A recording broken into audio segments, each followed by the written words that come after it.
Hello, hi, and welcome to the House of the Moirai. I'm Calliope Black, And I'm Aiden Edwards. and this is Shin Megami Tensei Eclipse.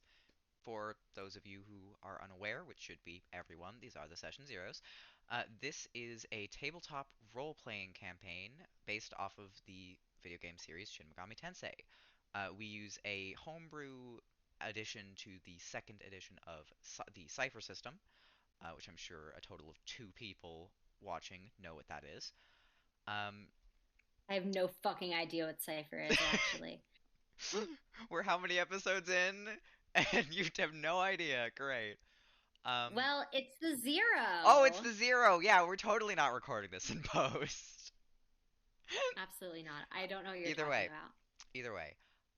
This video and this series falls under fair use, as the content itself is actively transformative, and the actual entertainment value of these videos is not derived from the inspiration nor the images used to aid the story, but the story itself, which was all of my making. That being said, Shin Megami Tensei Mega 10, that entire video game series, is owned by Atlas, not me.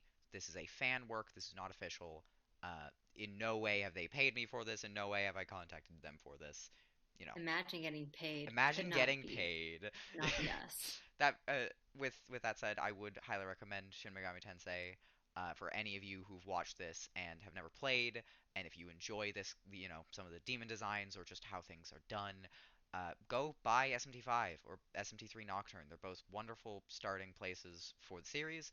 And I wouldn't be making this campaign if I didn't think that the games were absolutely amazing. That being said, I think we can just jump into it now. All right, so Shin Megami Tensei Eclipse. This is the first time we're trying to do this. There have been no technical difficulties um, whatsoever. So, I'm gonna say it's a Friday morning for Atome. Describe to me what Atome's morning routine is like. What's her apartment like? Um, so her apartment is very minimalistic. There's a lot of, it's probably like right on the edge of like commercial area. So there's probably like a conveni, like right over there, like a little convenience store that she can get like groceries. She's on that college kid budget, so Fair enough. not like Eastern Shinjuku is like a nice area to live. So probably most of the money goes like To the apartment. to the rent, yeah, to the apartment, um, and like it's very minimalistic, really clean, really neat. You would like walk in there and like, I don't know if you've ever seen like you go into someone's room and you're like, oh god, they have their life together. It's like that. Oh my god, that's beautiful. That.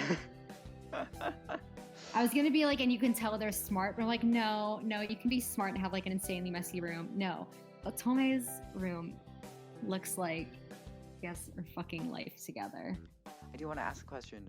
Does she have her life together? I mean, right now, yeah, Great. she's doing great. Yeah. She's about to. She probably gets like a text from her parents, being like, because or maybe like earlier on in the week, they were like, hey, Yeah, probably a text to kind of follow up from a like, previous text, being like, "Hey, are you still coming over for, your or birthday?" no, or something? it's not really like asking. It's more of like, yeah, we'll see you, and she's like, yeah, Yeah, that's the plan. So, this is not a question. This is a threat. This is. no, not even. It's just like, I know this is going to happen later. I'm just reminding you in case you forgot, but you shouldn't have forgotten. She's like, no, why would I forget? Yeah. But she wouldn't have forgotten. It's not like a, yeah, I definitely remember. No, it's like she was No, going to. it's a. She was ready. Like she was getting the last bit of things for her bag. Yep. To take the train down.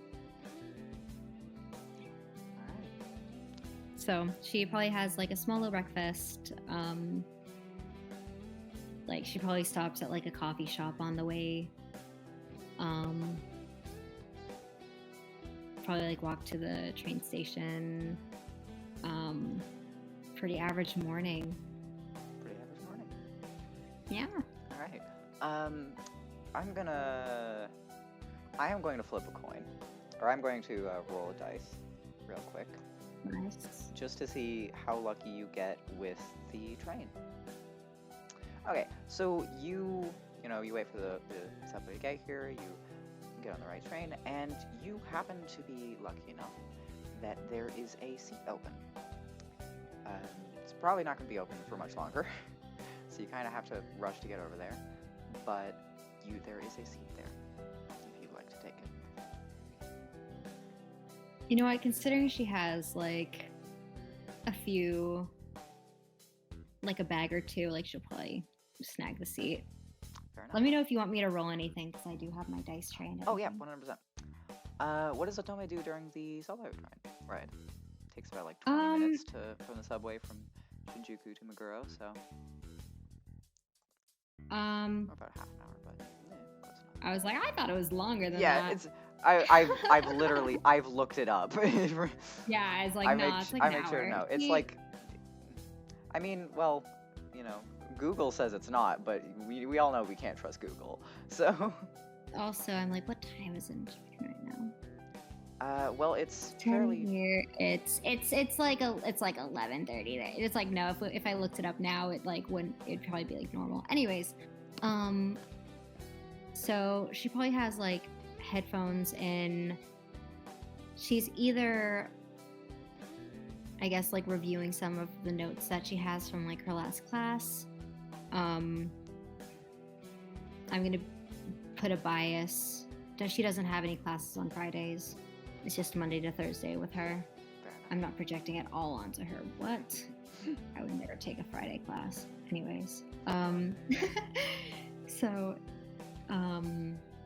she's probably just reviewing her notes.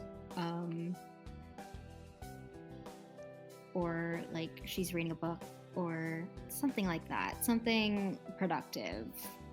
Maybe even like messaging like a group chat, being like, hey, like I don't know, maybe like, oh, thanks for like covering my shift like at work or whatever, because I'm going to Meguro. So it's like a You like a bunch of definitely chill had things. Like she has things to do. Yeah. She has things to occupy her time. You definitely had like a shift kind of thing, at least when during the time that you had kind of set to go to your parents and hang out for your birthday kind of thing. And so your coworker was kind enough to take the shift for you, so probably thanking them. Yeah, so one of those things. Yeah, well, the subway ride is pretty uneventful. Eventually you get to station in Meguro. It's going to be a little bit of a walk to get to the specific house you're looking for, but not too long kind of thing. Everything's, a pretty chill morning, all things considered.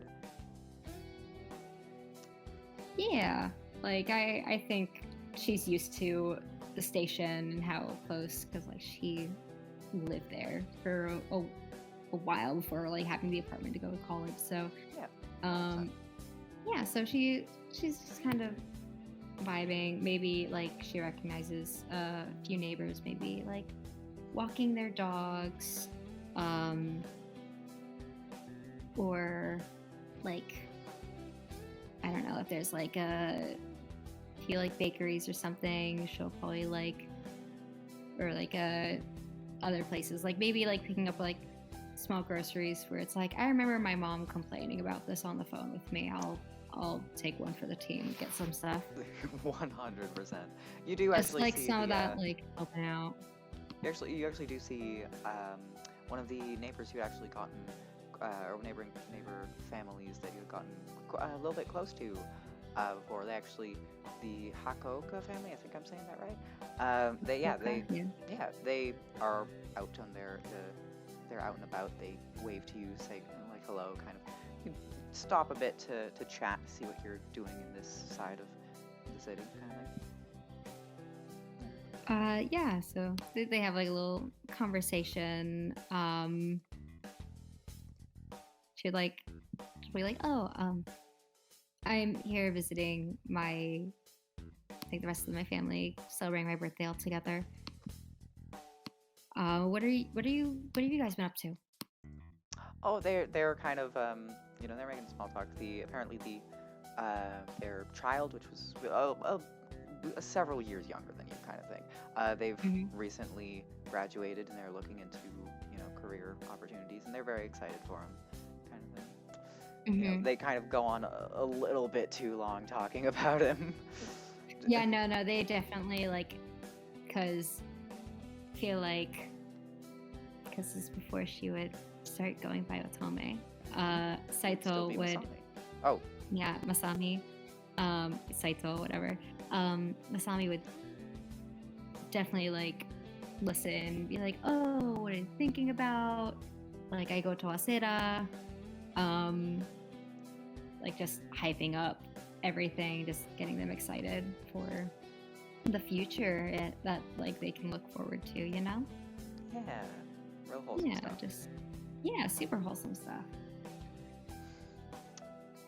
All right, because Saito is No your worries. last name, right? Because you're going by Yes. Japanese. Yeah. All right. Hmm. All right. Well, eventually you do arrive in front of the Saito household. Um, Great. So she definitely like slowly opens the like sliding door, and she's kind of like uh tadaima energy, like I'm home, hi, closes the door behind her, like takes off her As shoes. soon as you say something, your parents just come barreling down the house to greet you, kind of thing. Like they're very excited. Kind of thing. Yeah. Immediately kind of, showering you with questions like, oh, how's school been? How's your work, kind of thing. And she's like, I told you guys like on the phone yesterday. It's like, yes, but we don't know what happened in like school yesterday. Like that was in the morning. Something could have happened yesterday, kind of thing. She's like, okay, I can give you like the whole rundown again. Like I can give you all the details that you like, or she would probably be like, what do you want to hear? Just everything, kind of thing. Okay. What are you expecting to hear? They don't have an answer to that. They think it's probably just gonna be a normal day, kind of thing. Yeah. Solid. Yeah, so there's like the wholesome interaction. I feel like They fully expect nothing interesting happened yesterday. They still want to know. Yeah. I feel like tea's been made and like everything just catching up. Yeah. Things just like they probably like hang out in like the little kitchen area, like living room area, just kind of like sitting around table. Like Masami didn't have too much to like eat. Like she had like a little bit, but she's like, yeah, I can still eat more. Okay, well, naturally. Type they give you energy, like more. one of those moments. Because like she's like, yeah, they were going to have something ready for me when I got home. Of course they like one will. of those. Like, yeah. All right. Well, yeah. You spend a little bit of time kind of catching up, as little catching up as there is to do, kind of thing. Hmm. Generally just kind of relaxing a little. Yeah. I Yeah. think at some point she goes up to her room and sets like her bags down after a little bit. She's like, cool. Thanks for the, I guess, warm welcome. Maybe like thanks for the like second breakfast type energy. And then she'll start like bringing her stuff to her room and like settling, like probably like unpacking and everything. Yeah. Makes sense. About how long do you Yeah. say that it would take you to unpack? I feel like the room has been, I feel like her room's been a little like moved around since she moved into her apartment. Yeah. Just a little. Either because like the parents were probably like reorganizing everything because they're like, I don't know what to do. Let's reorganize the room. I mean, yeah, and then there's also like they wanted to find something specific from your childhood, and so they had to like rummage around to find it because they don't know where you put it.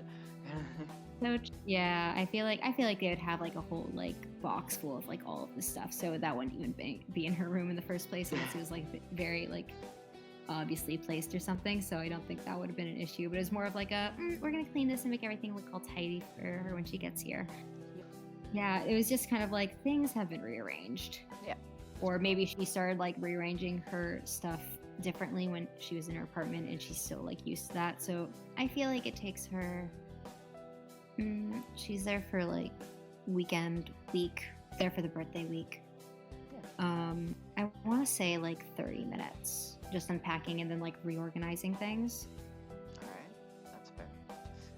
Like she probably turned on music to like listen with like a headphone, like one headphone in, one headphone out. Yeah, so it takes you a bit. You know, unpack, put your stuff away. You know, a little wave of nostalgia kind of thing. Oh yeah, definitely. That's also what adds to the length of time. Yeah, you can kind of smell something from downstairs. Your mother's probably preparing to, you know, make dinner as well. Because I mean, it's nowhere near dinner, but what she's cooking takes a bit, kind of thing. So you gotta prepare Or maybe stuff. she's just making something like for like a little afternoon type thing. Like she's just cooking a lot. Yeah, kind of thing. Keeping herself occupied. Yeah. So yeah, I'll say a bit of the day passes, kind of thing. A couple hours pass, Yeah.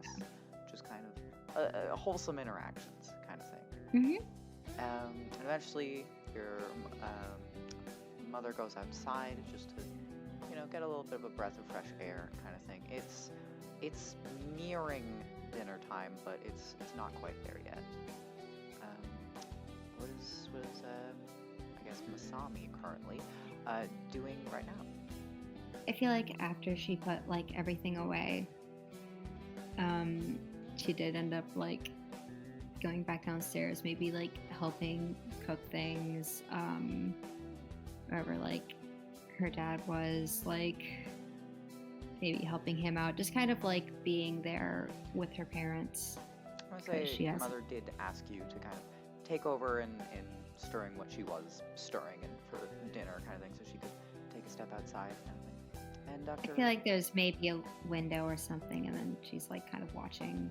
After a little bit, not very long kind of thing, you hear your mother call to you and say, Masami, get out here. You're gonna want to see this. What about the soup? Forget the soup. This is more important.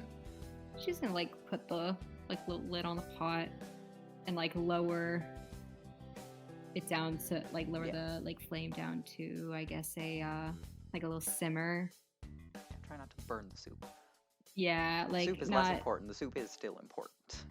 Yeah, no, it's like it's less important. Like she's going to like make sure it's still like warm, but like will not get fucked over if she's gone for a few minutes. Yeah. Be like, wow, very cool, mom type energy. And she's like, okay, what is it? And that says like she's walking outside, like putting like she probably like put on like her shoes. As you step shoes outside, back on and you don't see anything particularly interesting. But you do see your mother looking up. Oh wow. She'll also look up. When you look up, you see what appears to be a solar eclipse. She would like immediately like look down and also kind of get like her mom to like look down, like cover her eyes, and she's like, are you insane? Like you need to wear sunglasses with that. Like you have to have like special, you can't, you're gonna like go blind. Well, I'm sorry, but I check the news rather regularly, and we shouldn't have another solar eclipse for a while yet. I thought that's really interesting. Yeah, no, you should, even if you think it's interesting, I don't think it's gonna be very interesting if you can't see anymore. Okay, And she's gonna fine like then. try to Go get some sunglasses, but I want to see what's happening. You she's you do notice a couple of other people have also started to leave their homes to look. Most of them have sunglasses. To be yeah, fair. no, like I felt like she would have like taken her mom by the arm and just like start bringing her inside so that way they can both get a pair and then come back outside. Yeah. Yeah, and when you come back outside, yeah, there are much more people. Like people were kind of walking their dog, and they kind of stopped to kind of look, because it's like that's not supposed to be there kind of energy. Of they're all just kind Hmm. of looking with a little bit of confusion. And as you kind of look, you begin to see something kind of odd. I'm gonna ask you to roll me an intellect check. This is the very first roll of the game you will make. I'm gonna ask you to Wow. roll me an intellect roll with a difficulty of, I'm gonna say, 2 to begin with. So what that Remind means, me the dice I use. you roll a 20-sided dice, and D20. you Okay. have to hit 3 times the target number, or the difficulty number. If the difficulty is 2, that means you need to hit a 6 or above. Okay. So I get a D20. Where the fuck is my D20? No Sorry, I've modifiers, like. no nothing. I'm presuming you're not going to spend effort on this, considering it's difficulty 2. No, Yeah. don't think I will. And it's set in intellect roll. Into your Is- Yeah, you just roll an intellect roll. It's just the specific pool is just whether you want to, like, if you want to put effort, that changes things kind of thing. Yeah. Yeah, so just Gotcha. Gotcha. flat d20, you got to hit a 6. Gotcha. Did you not hit a 6? No. Nice. Okay, so you don't notice something odd. Yeah. No. She got a 2, bestie. Oh my god, you wouldn't even hit a difficulty 1. That's beautiful. Okay, so you don't notice something interesting. You're just kind of looking at the solar eclipse for a while. Your father has kind of taken up the soup, kind of thing. Um, but yeah, you're just kind of I sitting mean, there. I feel like she might like ask him. I mean, like, should Dad see this too? That's hmm. And she kind of, like, in her mind, you can see her kind of weighing the options between soup and, making sure soup is fine, and your father seeing it, and she's like, "Yeah, go get him, go get And she'll like call her dad over, like maybe like go inside, call from the hallway into the little kitchen. She's like, yeah, put it back down to like a simmer, like lid over, like how you saw it, and your then your father's not she's like, oh, get. your father's not the most experienced with cooking, but he kind of knows the gist. So yeah, he puts it to simmer, he puts the lid on, kind of thing, I makes mean, sure it's fine. he would have seen it like back Yeah, to where Otome or where Masami left it. yeah. So yeah, he So he kind of, yeah, puts it to simmer. He also comes out. By this time, she would have now, told him to get sunglasses oh yeah, too. yeah, yeah. Like, let's be real. Now I'm gonna ask you to roll a difficulty of 1 intellect check. And if you Fantastic. miss this, you're It's gonna fucking doomed. suck. Like, I just, your luck, You know what? you'll forever be cursed. Should I use an effort on this? It's completely up to you. I Okay, think I'm the thing is, going would to. your character know to put effort into? I'm going to tell you for free. This is to notice something. So would your character know to spend, like, extra effort to looking or finding something? Mm, Because if not, I'm I gonna don't make you think roll she the would. roll just because I think it would I be don't think she would at this hilarious. point. I don't All think right. she would at this point. Um, Well, he got a 10% chance of failure. I know. I'm like, God damn it. Well, that's a 7. There we go. Hell yeah. Okay, so now you begin to notice something, and you can kind of hear some of the voices of other people in the street. They're also beginning to notice it. You see, because a solar eclipse is one, the orange ring and then the black, circle kind of thing. Hmm. The ring looks a little odd. Is that the edges of it, you see what appears to be like little bits, like blobs of the kind of same orangey stuff, kind of thing, the sun, uh, beginning to kind of formulate. Hmm. And it's just like, it looks off. It's not the perfect ring kind of thing. And after a bit, it begins to look more off. As you see some of those little bits that you could pick out begin to fall off. And they begin to, like, still the same orange, bright kind of fire, soar across the sky like a shooting star. And at first it's just one. And it's a kind of, it was so small, you blink and you miss it kind of thing. You could have swore you made it up. But then another one, and another one. And they're getting a little bit bigger and a little bit bigger. And now more and more people are beginning to kind of stop and look, and you actually hear kind of a little kid kind of, amazement kind of points out, like, look, mommy, look, kind of thing. You're not the only one that's seeing this. These Yeah, orange she's streaks of lines like shooting stars across the sky. she's going to like glance over to her parents, see what their reactions are to it. Their reactions are similar to most of the other people on the street. It's a mixture of kind of shock and kind of awe kind of thing. Like they're definitely very surprised, but they're more focused on the whoa, that's cool than huh kind of aspect of it.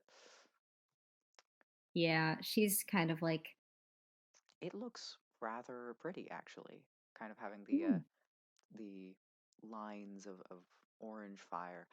The sky begins to get a little bit dark as well. It's just kind of a slow darkening, like the sun is going down, although the eclipse is still there, fully bright. yeah." I feel like she'd be like, uh, Mom, you said that this wasn't going to, like, there shouldn't be an eclipse happening now? She shakes her head and goes, "No, no, we shouldn't have one for a few months yet, at least." Kind of thing. This is really interesting. I'm so curious to Y- hear what they say about it.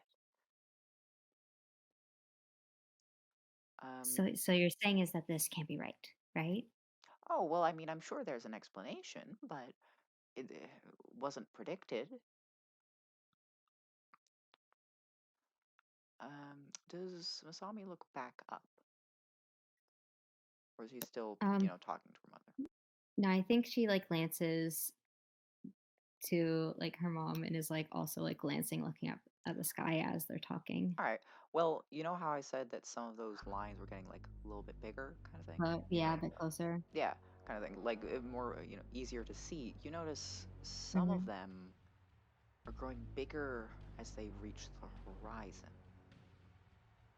almost as if they are coming closer and not just going across the sky.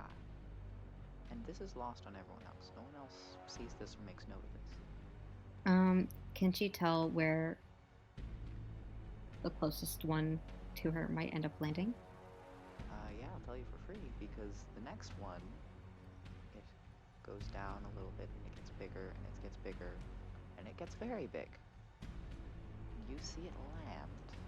You see it land as what can only describe as a ball of just blinding fire hits a building. It's far enough off that you can't see the exact effect of it, but it's close enough you can see it land and the rubble fly and covered in this magma kind of thing, smoking as it. One of the pieces, some of the rocks actually do land on the street, and So how many as like this, streets over would it have been? like one or two kind of thing, Ooh. and then there's a scream. And in an instant, all of that awe, all of that wonder turns to fear. And everyone in the street begins to run.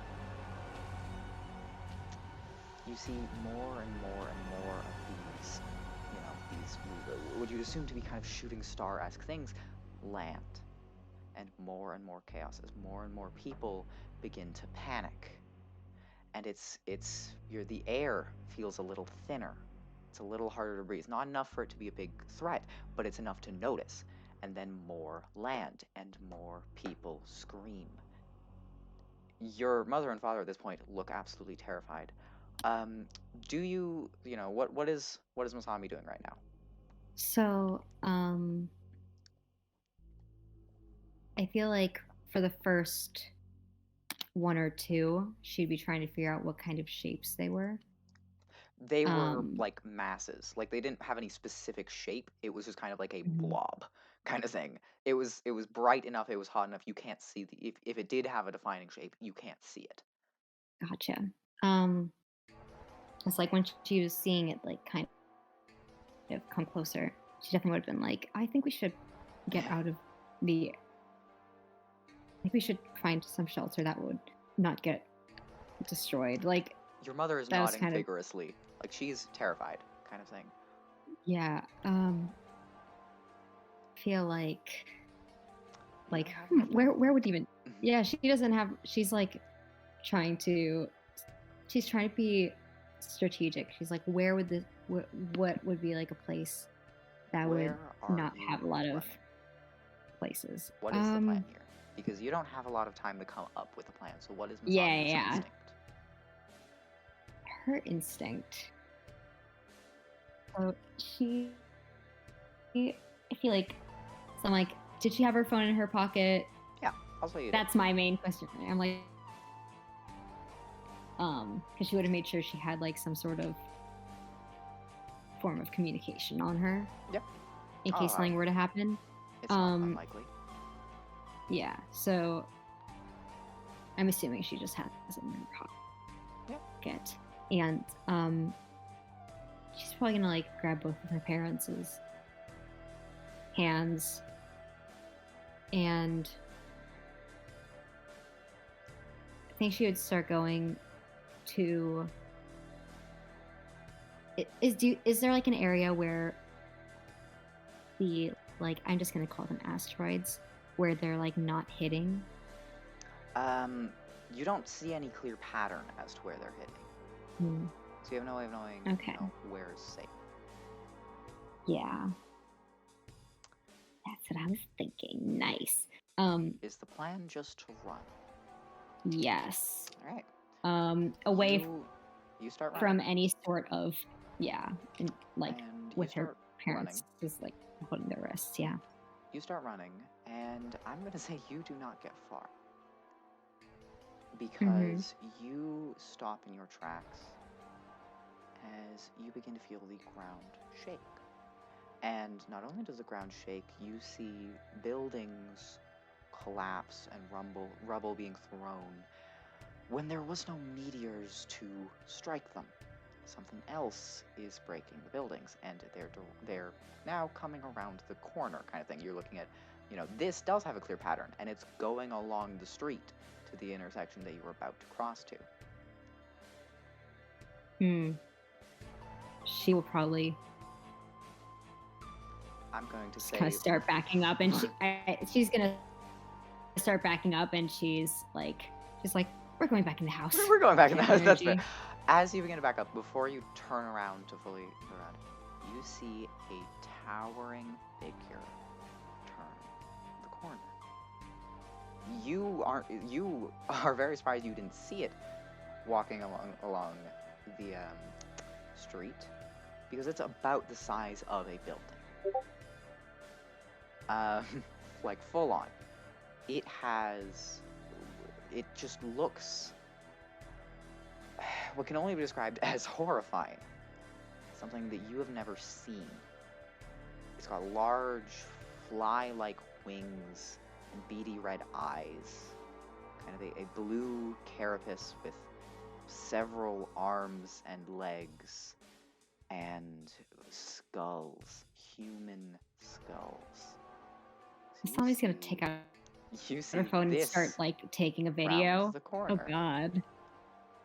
And it's looking around as if it's looking for people. That is not the only thing that turns the corner. You see some other ones, smaller than the big fly. I'll just call him the big fly. So you see, smaller than that, but definitely big, definitely intimidating, definitely weirder than you have ever seen in fiction, kind of thing.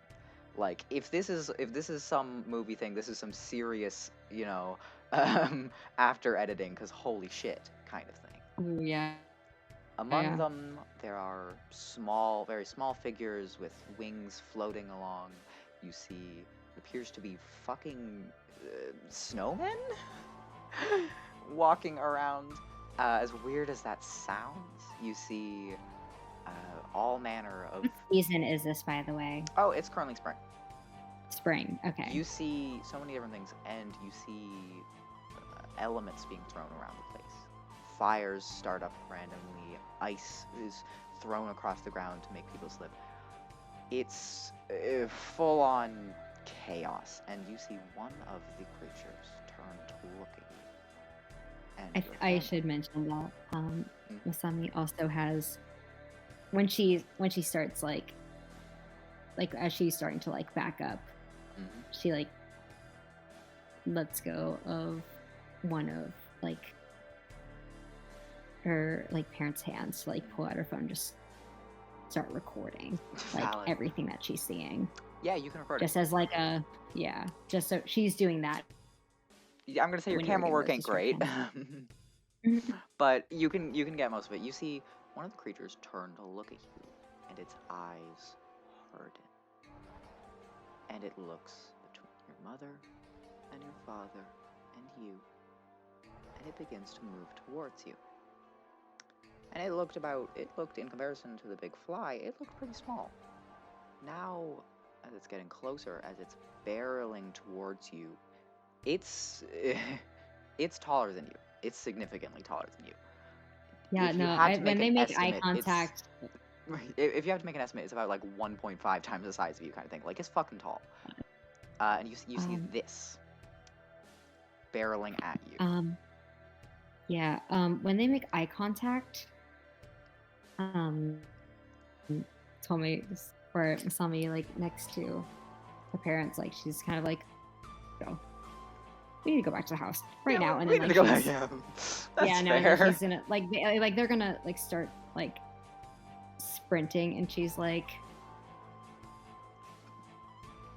I feel like she'd try to lead them through like maybe like back alleys, and everything to like try to like possibly make, I'm gonna say him, the fucking guy, just the red dude, The red boy, the big red boy, like to maybe like shake him off the path a little bit, No. maybe give them a little bit of distance. You And as then soon also as you start like running, you can tell pretty quickly he is faster than you. I mean, still he's gonna got try. long ass legs. He's definitely faster than you. Yeah, but it's still gonna be like yeah, no, we're gonna try to like at least get like, because we know the area well, they probably don't. We can probably go do some like little things to make it difficult for him to, like, we can go a route that might make it like difficult You for aren't him very to far follow. from your house. As I said, you stopped in your tracks pretty quickly when you saw the creatures round the Yeah, corner. So you can it like would be like run kind straight to your house and you'll get there, or you can try and of lose going them. through like, But you won't. Your destination will not be your house if you try and lose them. There's not enough street or alleys to lose them from the distance between there. yeah, because it's like, ooh, then they're gonna know where we live, but we also might have like, what is if they can break the wall? They'll just get to the house because Just it's get to like the house? makes the most sense. Okay, so you book it towards the house. You But get possibly to like about you get to about your neighbor's house before the big man, the big boy, the big sword catches up. she will still be filming like behind her type energy. All right, I'm Like, gonna say around roll her. me a speed roll to whether you can keep the phone in your hand as you're and like recording as you're booking it. I'm gonna say a difficulty. I feel like it would be. I never said it was like shaky. Like it wasn't You are shaky. running It'd probably end up being like really bad. Well, yeah, but I'm saying you're running full speed away from this thing, trying to keep recording the thing. So you're holding the phone backwards, still trying to make distance, kind of thing. You know, Fair. yeah. I'm gonna say I'm not gonna make it a high roll again. I'm gonna make it a difficulty of 2. Okay. But Okay, thanks, Bestie. yeah, I mean, yeah. I don't want you to lose your phone. You did pick that as one of your expensive items, so So true. yeah, feels kind of rude. That is 11. That is a success then. You managed to, Yay. yeah, the camera footage ain't great, but you do keep it in your hands. You get to about your neighbor's house before the big boy catches up. And when he gets there, immediately slams his weapon in front of you to prevent you from running. And you can hear the weight of the weapon when it hits the ground. You can feel the weight. You can see the weight as it cuts into the concrete. Quickly, he pulls it out and you're kind of forced to turn around and face him. And Mm-hmm. you hear a very, we can only describe it as a demonic voice come from it. It's a very low chuckle. He says, "This will be fun." And he is going to make a swing at your father. I'm going to grab my d20. Is there a way that she can like? Nope. Oh, she can't Anything do you want to do, any- you cannot. He moves quick. Okay. Okay. Well, I'll So- say what she tries to do, even if she Mhm. can't actually end up doing it. She would want to either like pull. How close is she to parents, by the way? You're pretty close, but Okay. I'm gonna say you're far enough away. It would take a second, like a little bit less than a second to get to, but you get to them if you're like trying to get over to them, but you're not, the full street length apart kind of thing. Mm-hmm. Yeah, she would have tried to like pull him out of the way or like push him out of the way Yeah, you don't make it. so that we wouldn't. I'm gonna tell you the good news and the bad news. Mm-hmm. The good news is the dice that I call my lucky dice decide to roll low. The bad news is the difficulty was 2. And 6 is still a low number. So as you go to try and jump him out of the way, with what can only be described as a sickening noise, you see the weapon be buried into your father's shoulder blade. And you see it cut through bone. And your father slumps down. The demonic man takes a little bit less than a second, pulls out the blade full force, and you can see your father, a little bit of momentum goes with it, and he falls to the ground, blood, dark red blood pooling around him. And the demon simply wipes off his blade on his cloak. And then he goes to turn to look at you. But at this point, adrenaline has kicked in for your mother. Fully. Yeah. And she's fucking pissed. Out of pure instinct, your mother goes to try and attack the beast. And yeah, I feel like just her looking at her father, like she has like her hands over her mouth just kind of like a holy fucking shit, and like she's definitely like frozen for. Yeah. You barely have time to turn around to catch this. You barely have time to turn around to catch this. And your mother goes to attack the beast, and she manages to let out a very quick, like a very loud, "You bastard!" And as she goes to finish that statement, the demon backhands her, and she flies into the wall of your neighbor's house with a crunch and slides down the wall. Now, the demon turns to you. How does Masami react?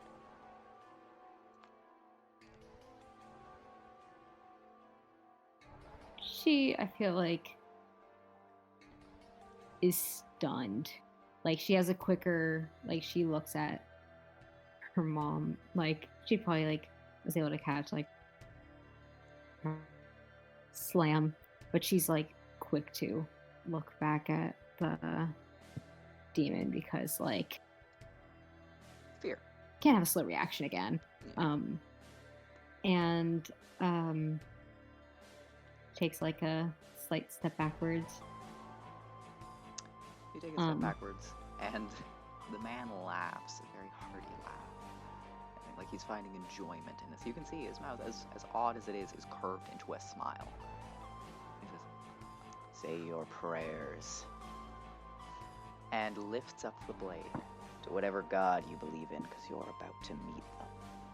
And as he swings the blade down, and you feel the most pain you've ever felt, and then it's over.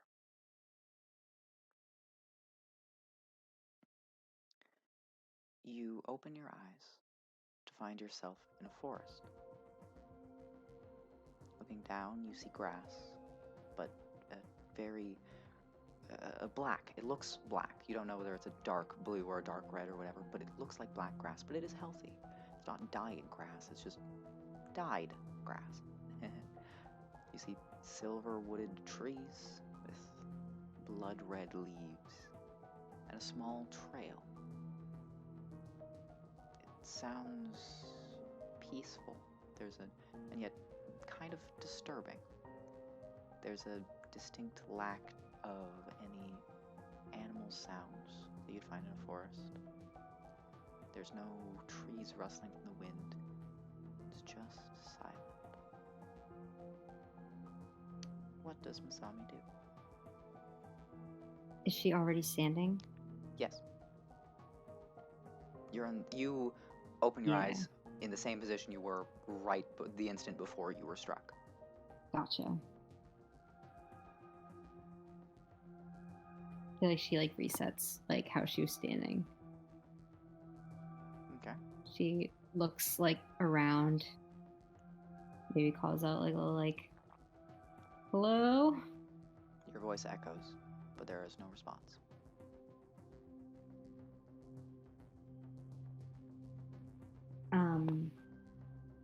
She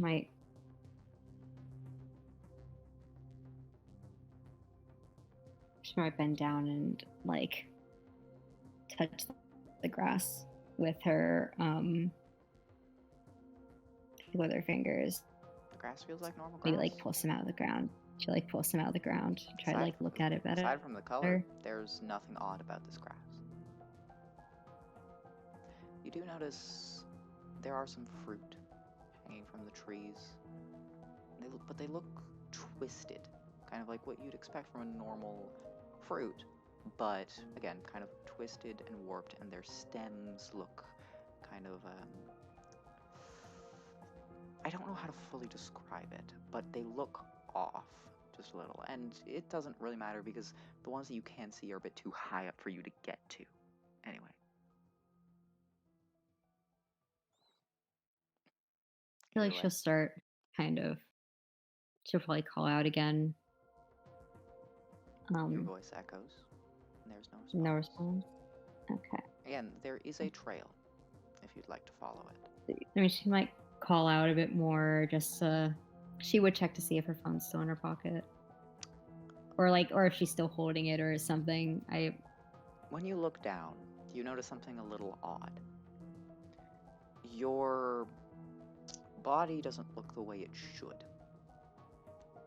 Because, you're looking and you can kind of see your hands, you can see your legs, you can see all that. But the clothes you were wearing before, gone. And, there are, in its place, are kind of very simple, kind of baggy white clothes. And you see, range from the left side of your neck all the way down to where your right hip is, there's a bright orange kind of line, as if it's mirroring a scar. And if you do look, it is underneath that white baggy clothing is the same thing on your skin.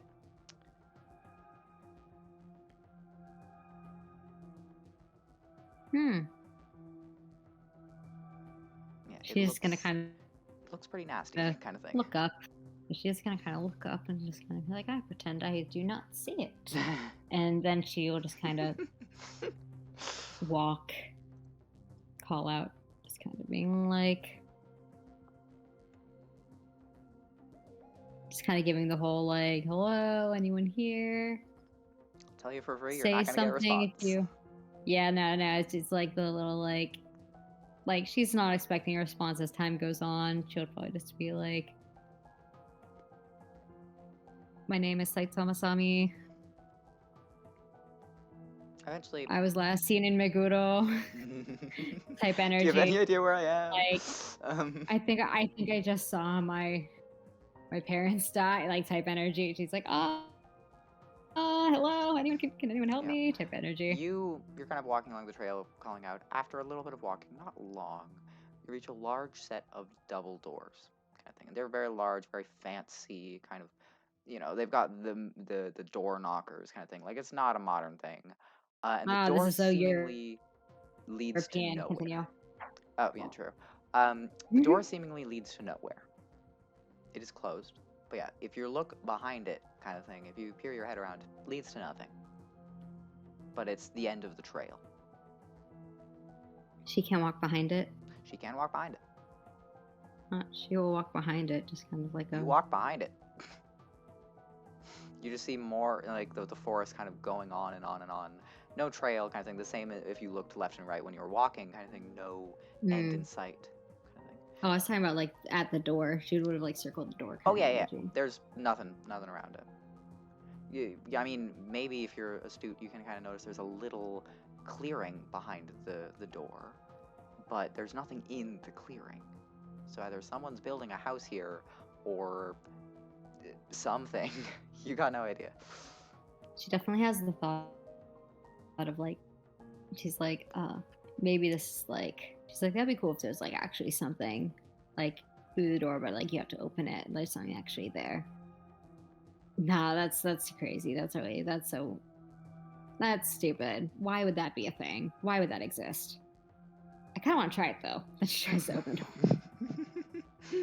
I love how you literally just watched, like, literal demons and creatures from myth come out. You saw meteors all in the sky, but a door that, like, might lead to something when it doesn't look like it does. That's so far-fetched. No, she's kind of like, she's like, maybe that was like a weird dream. She's thinking that this is like an entire big dream sequence. She's like, That's fair. Okay, so you Like, try and push open the doors, and they're much more light than they look.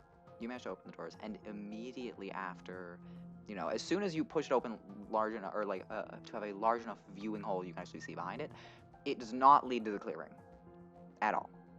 It leads to a room.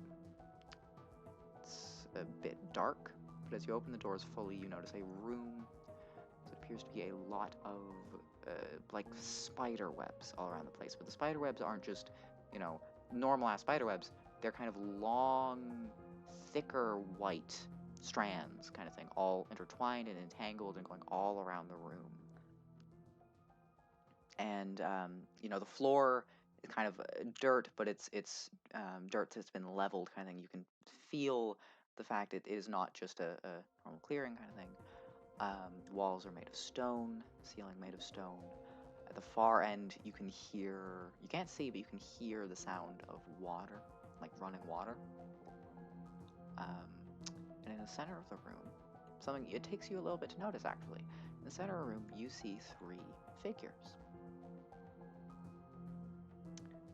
What do you do? I feel like she's kind of like takes a few steps in. She goes like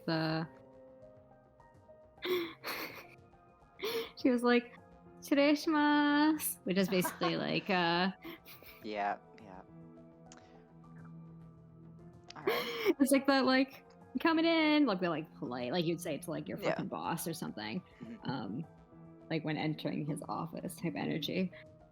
So she kind of does that.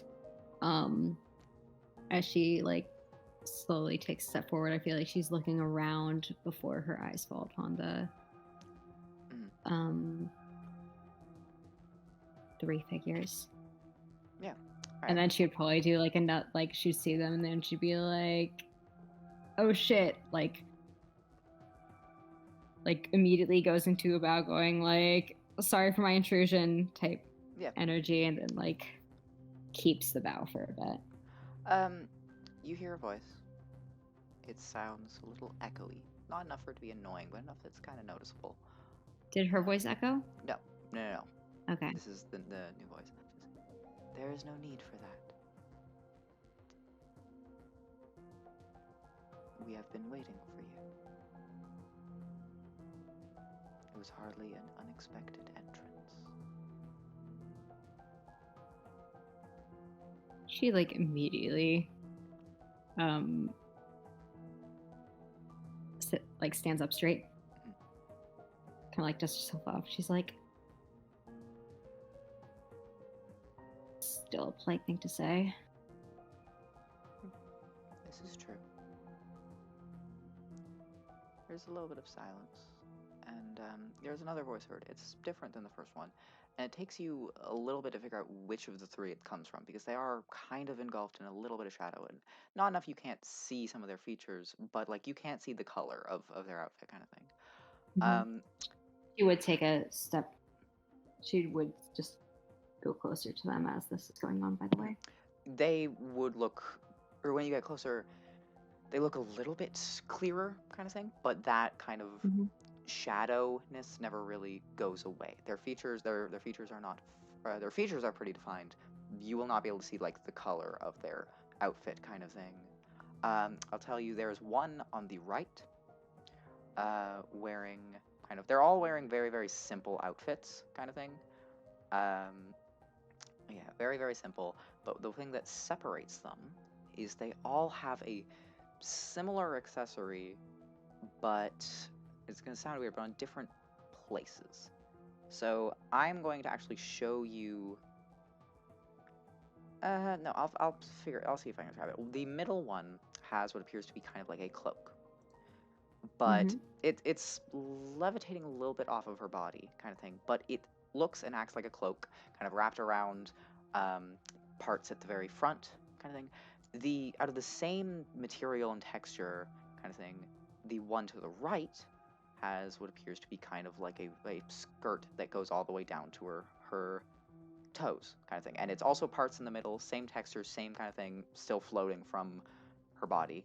And the one to the left has the same thing, but around her head, kind of thing, that makes kind of like a cone or a cylinder kind of thing. Again, parts in the Mm. front, same texture, same material, same floatiness. I see. I That is see. the thing. The one to the left is holding what appears to be a pair of scissors.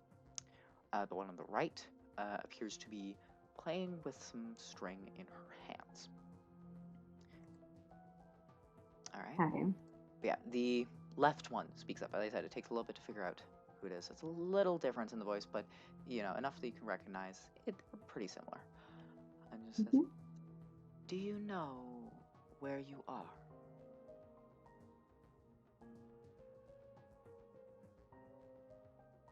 She slightly shakes her head, going, "No, I have no idea." "Do you recall how you got here?" Um, do you want my honest answer? Yeah, she nods her head. Um, I honestly think that I'm dreaming, and just I changed scenes in my dream. You see, the one on the left does not find this amusing. The one on the middle and the right do find it very amusing. They crack a smile. They're trying to be professional, like you can tell they're trying to stifle it, but they do crack a smile. Masami's has like a completely like deadpan expression, Yeah, that's like fair. she's completely serious that's saying that's that. partly why they're a little amused. The middle one speaks up. You realize it's the same voice you heard when you were bowing. You didn't see there was the middle one. It says, "You are not dreaming. As jarring as this will sound, you are dead.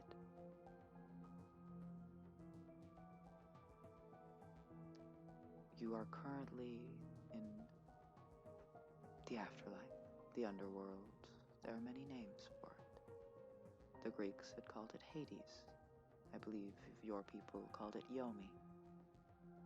None are 100% accurate, but none are 100% false. The important point being, you are dead."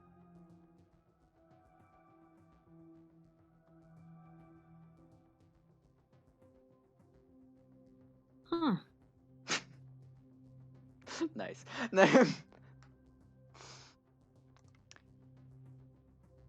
Does Masami say anything other than "huh"? She's definitely like kind of stops. Kind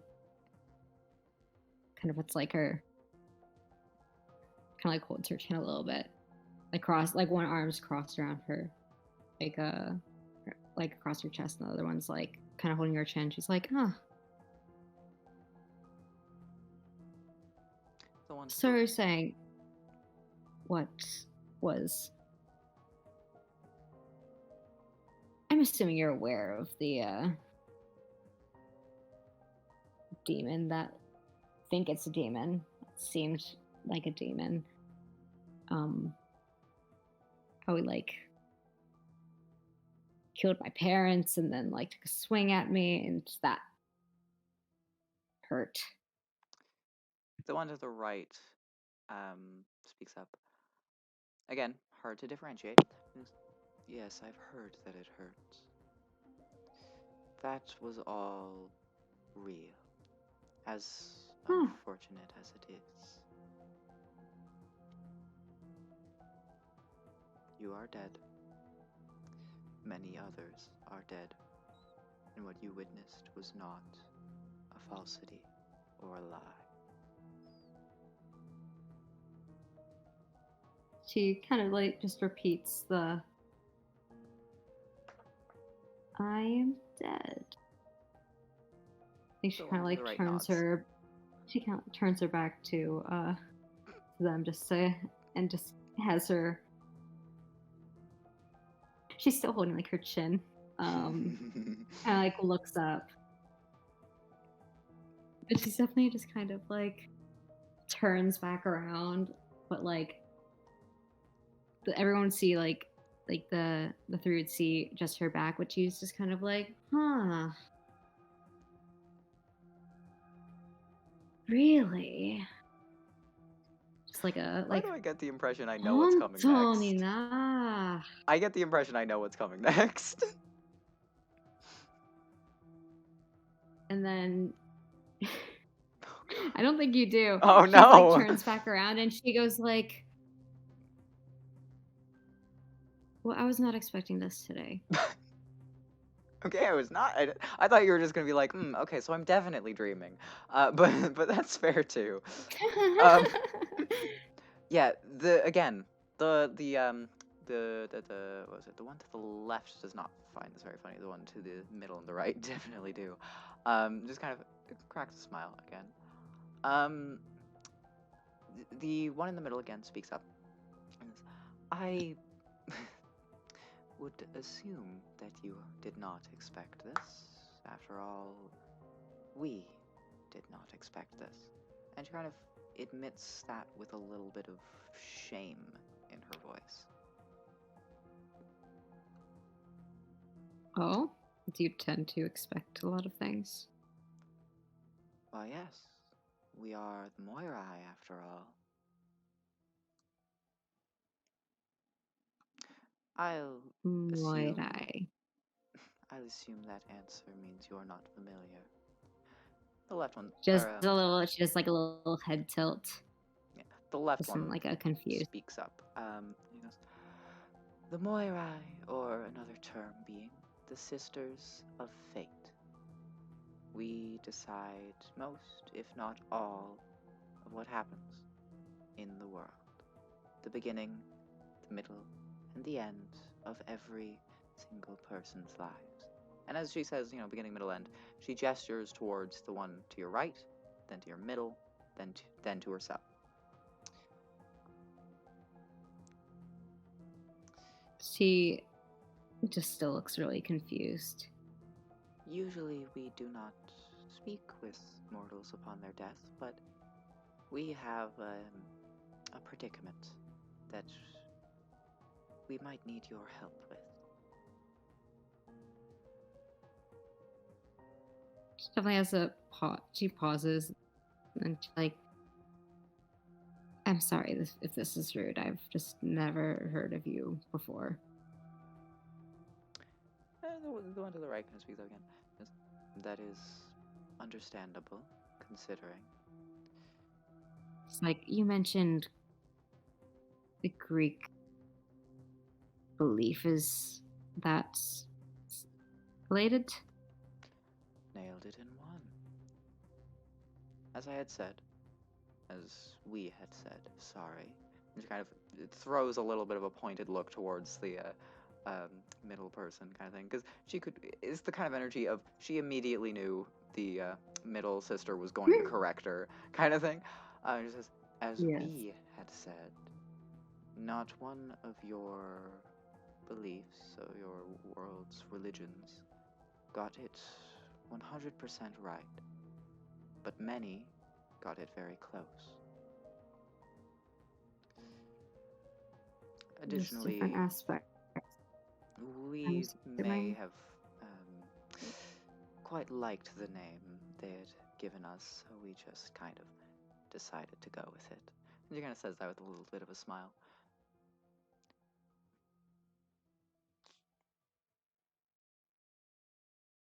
Like, nods a little bit, and she's like, so you know, or sorry, she'd say, so you decide what happens in the past, present, and future. The middle one speaks up. Not quite. As I had said, we have control over most, if not all. This turn of events was not intended. You were not supposed to die today, and neither are many of the other souls passing through. We have control, not absolute control. Free will can be tricky at times.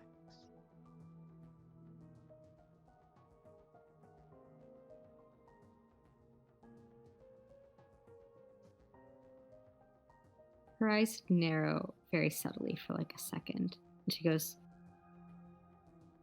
what was that whole deal The left one speaks this time. anyway? That was... What would be the best words to describe what just happened? Or what is, I suppose, currently still happening? Today... A mess. At that, the left one does actually, smile a little. Today is the day the world burns. This, to put it bluntly, is the start of the apocalypse. The end of your civilization, or society at least, as you know it.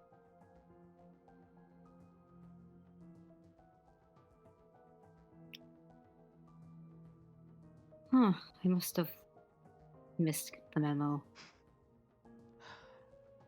I suppose we are in the same boat then. Now, back to the point. This time the left one speaks up again. Or the right one, sorry. We had said earlier, we have we might need your help. We have an offer for you, if you are willing to hear us out.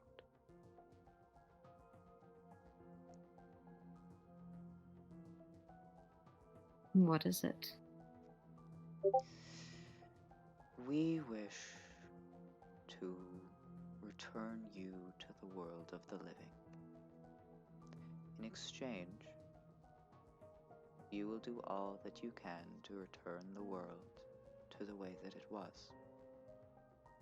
To put it bluntly and a little aggressively, we hate this.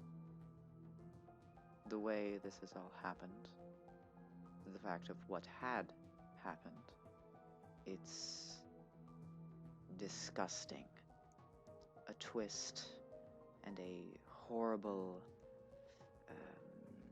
she's kind of trying to find the right words, a horrible amalgamation of what should happen. And so, we wish for the world to return to how it was. We cannot do this ourselves.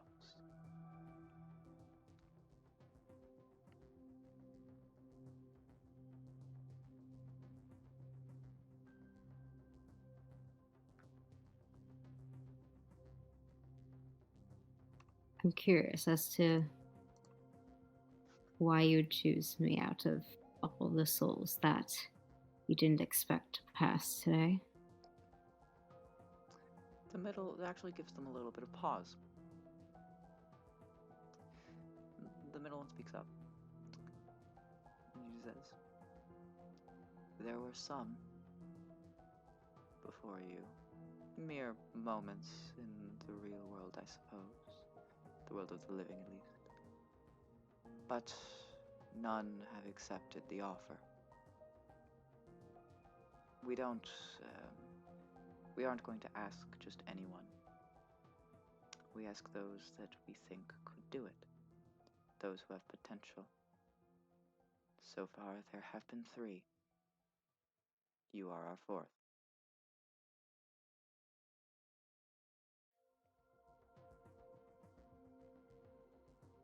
I'm flattered.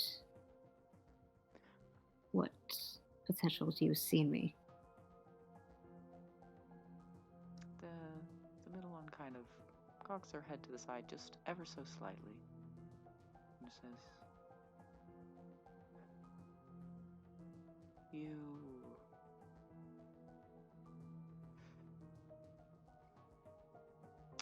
You have witnessed very quickly what this is doing to people. You know firsthand exactly what the apocalypse does. The potential in you lies mostly in that. You will have a much greater drive to fix the world than most, because you have a personal reason to, but in addition, hopefully you have enough empathy to realize there are many others in your situation as well. Not exactly, but you know what I'm trying to say. She nods in agreement with that statement. She's like, most that have passed have been selfish and did not have a reason to abide by the rules of our deal. Others have been too selfless and would have likely died trying. You, among the other 3, are a mixture of both. You have a reason to want to stay alive and a reason to want to return the world to how it was.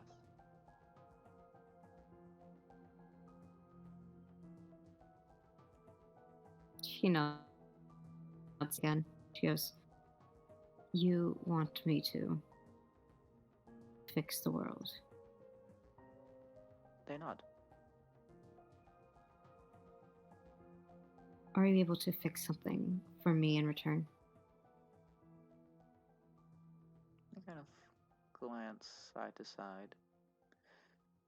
And the one to the left kind of goes, and what is it that you would ask of us?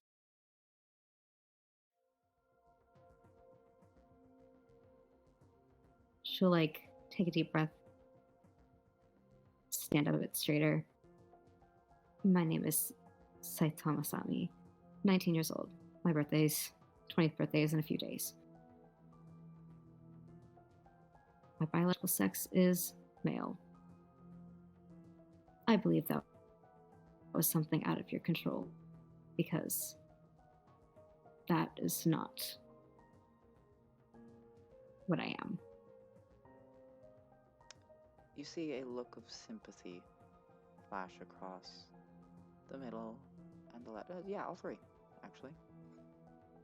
And the one to the left speaks up again and just says, I'm presuming I know what you want us to do, then. How familiar are you with Japan's regulations and legalities concerning transgender people? Me and my sisters measure every single event of someone's lives. We decide how it ends, decide how it starts. Sometimes out of things out of our control, things will happen that shouldn't. But it does not change the fact we see it all. We know your unfortunate situation.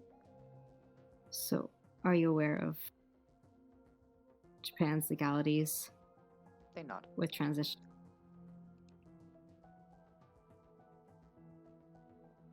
In order for me to have a fulfilling life,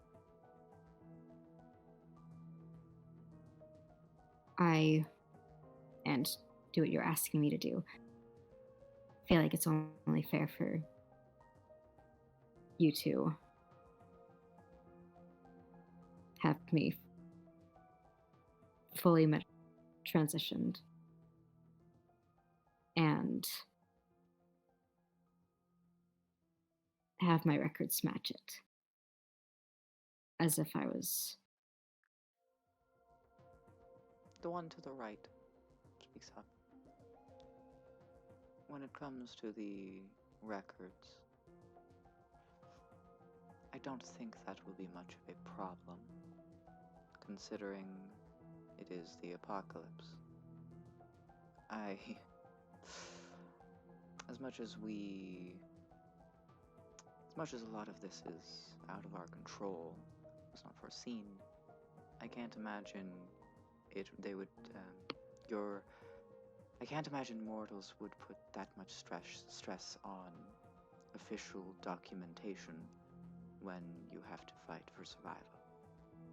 If you appear as feminine, they will likely regard you as a female. And when it comes to making you feminine or female, well, she kind of looks to her sisters, and the left one speaks up, and kind of, with a little bit of a smile, she says, "We can pull some strings," kind of thing. And you get the kind of energy. It's an inside joke you're not getting. She definitely has like a little stern look on her face. She's like, "You are going to do this for me," type energy. And she goes, "I just need the sex marker on my records changed. That's all I want in that. No need for a name change or anything like that. Masami's a neutral name. It's fine."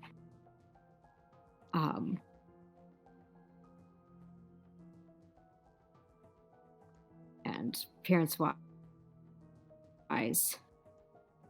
just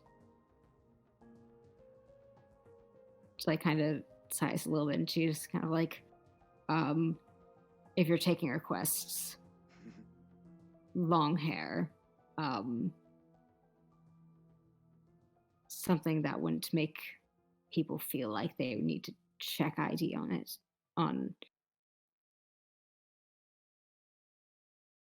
who I am. Just something to pass convincingly. The middle one nods. Again, kind of sympathetic look. It will be done.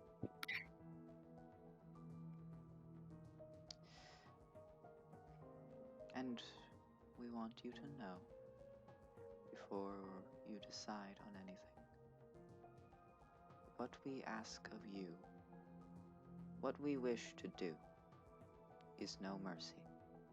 And her expression goes from sympathetic to very, serious. Life was cruel and unfair before, yes, but now it will be much worse. Even if you do not need to worry about the struggles of not conforming to how society wants to view you, you will have to deal with much, much worse. We understand if you would wish to simply wait for your parents to pass, say your goodbyes, and move on. But just know, we'll give you this offer once, if you decide to move on, then you move on. If you decide to be resurrected, then death will no longer claim you, for better or for worse. And you can kind of feel with each of those words the truth in those statements, kind of thing. That you're doing the math in your head, kind of thing, of what the hell just happened, down or up in the world of the living, and you kind of do the math of, yeah, it's not going to be pretty, because if those creatures are roaming around the place, they're able to just murder someone pretty quickly without them having a chance to fight back with those elemental stuff. It will be really difficult to even survive, and then you have to worry about a lot of your modern commodities, kind of thing. Do you know if the power plants will be working? Will you have electricity, the subway stations, that kind of thing? More thoughts begin to come to your mind the more you think about it, of what about this, well, what about this? And not gonna lie, it's not very pleasant. Like, you can feel yourself begin to kind of panic just a little as you're thinking through exactly what this means.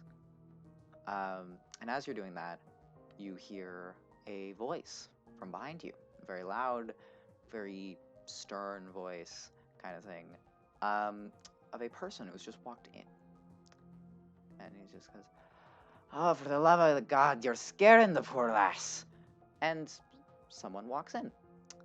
You take a good look at him. He's got kind of shaggy black hair, red irises, a very large grin, kind of a robe with, very simple clothing, but they look kind of very comfortable. Sword hanging at his side, a pouch to the other side, presumably filled with coins, as you can hear it kind of jingling. And something looks a little odd about him, but you can't quite place it. Other than that, completely, remarkable person. The sisters have a range of expressions. The one on the right and middle kind of look a little apologetic. The one on the left looks a little pissed. And the person walks in and says, "I told you to, not lay it on all in the first 20 minutes of talking to the people, yet you can't seem to understand that. Mortals, they don't, know about this yet. It's kind of all new information." He's currently not paying attention to you. I feel like she would have stepped a little to the side. Valid. Also, I just noticed that I was using a D12 earlier and not a D20, so I have my D20 out now. Oh my god. That's beautiful. Okay, so what does Masami say? Masami's just kind of watching. Yeah. The fate on the right kind of looks at the new figure, kind of discreetly points at you, while he's looking at him.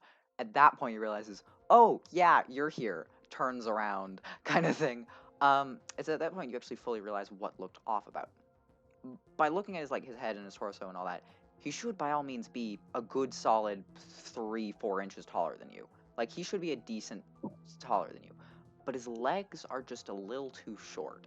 Kind of thing. Not enough for it to be, inconvenient or comical, but it's just the kind of thing of odd proportions, just a little. And he kind of walks over and just says, "I apologize for the loud introduction. I'm here to help. If you choose to take the offer, I heard the Fates were trying to do something. I wanted to pitch in. I will be helping you adjust to life upstairs."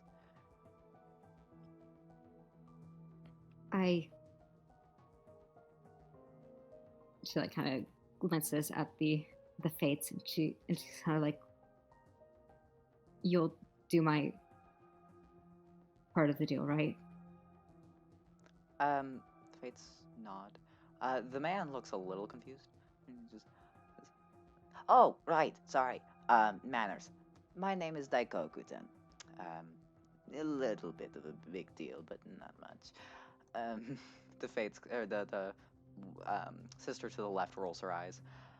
It's clear kind of faux, pretend sense of self-importance. Like he doesn't actually mean it. He's just trying to lighten the mood a little. No, she considered like Masami considers Daikokuten a big deal. So she's I think she like almost starts to glare at like the Faith that like rolls her eyes, and she goes, I would greatly appreciate that. And she like definitely goes into a bow, like deep bow. It's like oh, there's no need for that, really. I mean, if you're going to be trying to, revert the world to how it was, it's a pretty big feat. You're also kind of important, eh? You don't need any kind of formalities. Don't worry. She will like stay in that bow, and she's just kind of like, okay, God of commerce and prosperity, and sometimes cooks, farmers and bakers, and potato crops, and renowned demon hunter. Like she's like, okay. God. Sorry, that's a me reaction. That's not Daikokuten. Yeah, no. She just definitely goes into like, okay, you're not important. Goes into like all of the like different things. She goes like, you are. And he's kind of, why, I'm flattered. I didn't expect you to know me. Again, She kind of like, I think she like looks up from her bow, but she's still in the bow. It's just like head up, and she goes like, I'm Japanese. What? I don't expect much from most people. I've had to see some unsavory souls pass through here while waiting for you, so just better to keep expectations lower than be pleasantly surprised. But anyway, she's just having like a look of being like, who the fuck came by here? Type energy. Daikokuten just gives you a look of like, you don't want to know. You don't. She's like, what kind of Shinto? Yeah. At this point, the middle sister does clear her throat, kind of thing. And he says, "Do we have a deal?" She stands upright and it's just like, yes, we do. The middle sister smiles, a genuine smile. And she says, "Very well. I look forward to seeing what you do with our gift." And after she says that, Daikokuten, he looks like he kind of knows what's happening and doesn't want to look, so he looks away a little bit. You, before you have a chance to kind of process that information, feel a very sharp pain in your ankle, as if it was just stabbed really quickly. If you look down, you'll see one of those little strands, kind of thing, those really long, kind of like thick iron wires that were like pure white, has lodged itself into your ankle. And if you look a little closer, it's beginning to go into your skin. And then you feel a sharp pain in your left wrist. And it's the same thing. One of the strands from the wall, one of the wires has lodged itself into the wrist and begins to worm its way into your skin in what can only be described as very unpleasant to look at. And then there's another one in your left ankle, and then in your right hand. And as you're kind of processing this, it is very painful. You see one of the strands actually before it hits you, as it's kind of curling around like a what you'd expect. You know what a lot of Eastern dragons look like? Kind of thing. Mm-hmm. It's kind of like how Eastern dragons are said to fly, where they kind of coil around in the sky like a fucking snake. It's like that, but just, the strand. And it goes straight for your neck. And as you brace for impact, you close your eyes and then nothing. And when you open your eyes, you see... Back of the neck or front of the neck? It was... You could see it, so it did look like it was the front of the neck. Okay. But, again, you didn't feel it, you didn't see it actually under, so you don't know. But yeah, you open your eyes to see a darkened sky and a solar eclipse. What does Masami do? So, is she laying down? Yes. Or is she... Okay. She's gonna quickly, scramble to, sit upright. You sit upright. You see... Kind of, pushing herself backwards a little bit. Like, if there's a wall behind her, she would, hit the wall. There is no wall behind you. Wall. You do see significantly more carnage than before. There are some changes to the landscape kind of thing that were definitely not there before. Some things have happened while you were out. Buildings have been destroyed. Most of the demons or creatures or whatever you want to call them that had initially kind of turned the corner are gone, including the one that happened to murder you. As you're looking Is she around, at her house? She yes, looking to see you are if still in the there. same place that you were when you first got struck. Mm-hmm. So I'll tell you free, you do see your father lying on the ground still. And when you turn your head to the left, you see your mother still slumped against the wall. And roll me an intellect roll. Difficulty of 2. I will allow you to use effort if you'd like. I think she would, because this is her first experience doing anything. Valid. That'll be... Do you have intellect? Do you have any edge in the intellect pool? I do. I have 1. That means that it will cost 2 from your intellect pool to give 1 effort. And you can only currently give a max of 1. So... Okay, so I will do that. Yeah, remove 2 from your pool, not your max. And the difficulty is reduced by 1, which means you now have to hit a 3. Okay, so is max the main number, or is that pool? On the sheet, I don't know what it says, but I'm fairly certain if you're using the sheet that was sent, the big box should be for the pool, I think. Okay, cool. That's what I thought. Cool. Thank you. No problem. That roll real quick. Now that I'm using my actual D20. Let's hope for a low god you do not get a 1 or a 2. Oh, that is 12. That is a 12. Okay, you see it. You notice, as tiny of a thing as it is, it's kind of hard not to notice. But your mother's chest is going up and down ever so slightly. There's blood pooling, but she is not dead yet. And kind of, you remember something that the Fates had said, kind of passing mention. They were talking about the cost of the deal, where you could choose to wait for your parents to pass and move on.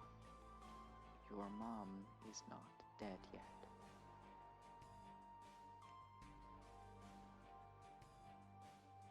She's gonna sprint over to her mom. You immediately sprint over. You feel your body is kind of aching, as if you've been sleeping in a very bad position for a very long time, kind of thing, but you completely ignore it. You sprint over, and your mother is kind of applying pressure to her wounds, kind of thing, but she is still dying, kind of thing.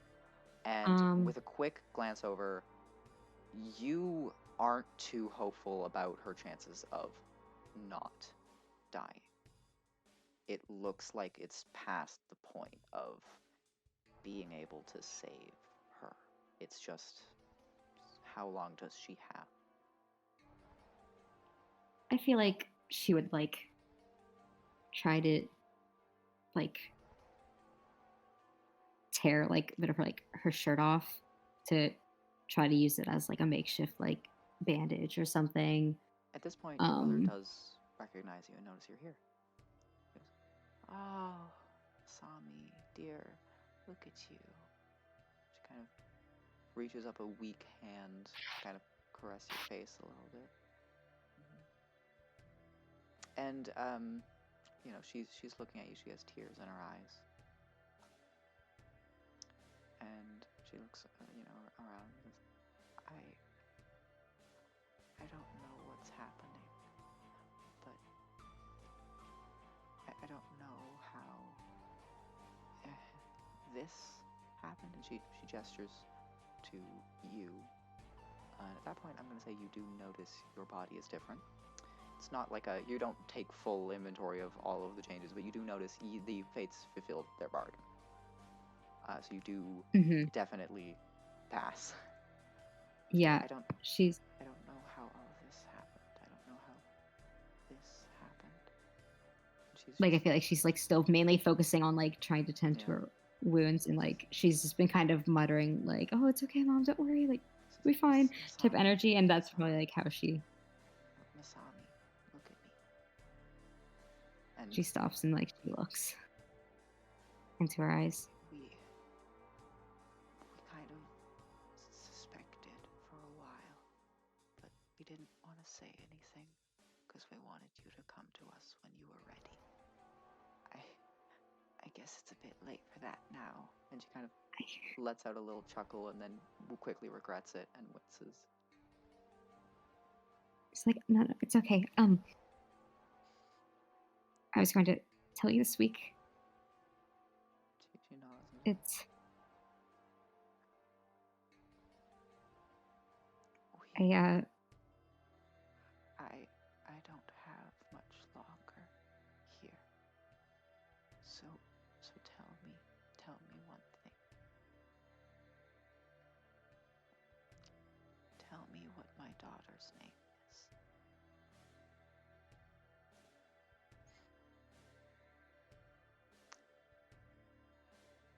And she has tears in her eyes, kind of thing, and you can tell it's not from shame or anything like that. It's bittersweet. She's smiling a little because she looks so happy to see you, you know, and she looks happy to see you, but she knows she's not going to be here for much longer. Yeah, there's just like almost like a look of almost horror in Masami. She wasn't like she wouldn't. This is like the worst fucking way to come out. Yeah, but like it's so sweet. Like it's not it's not like horror in like the voice of like what her mom is saying. It's just like the situation. The truth of her words are kind of sinking in that she does not have long. Yeah, and she goes like, what would you have wanted it to be? She shakes her head and just says, "This is about you. You tell me. What is my daughter's name? What is your name?"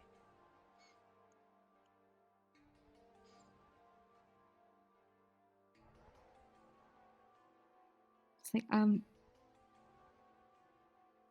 there's definitely it's so funny because she was like, yeah, I probably would have just still gone by Masami as like she wasn't planning on like changing the name. Really? She's That's like, curious. oh god. I kind of thought she had already thought of Otome.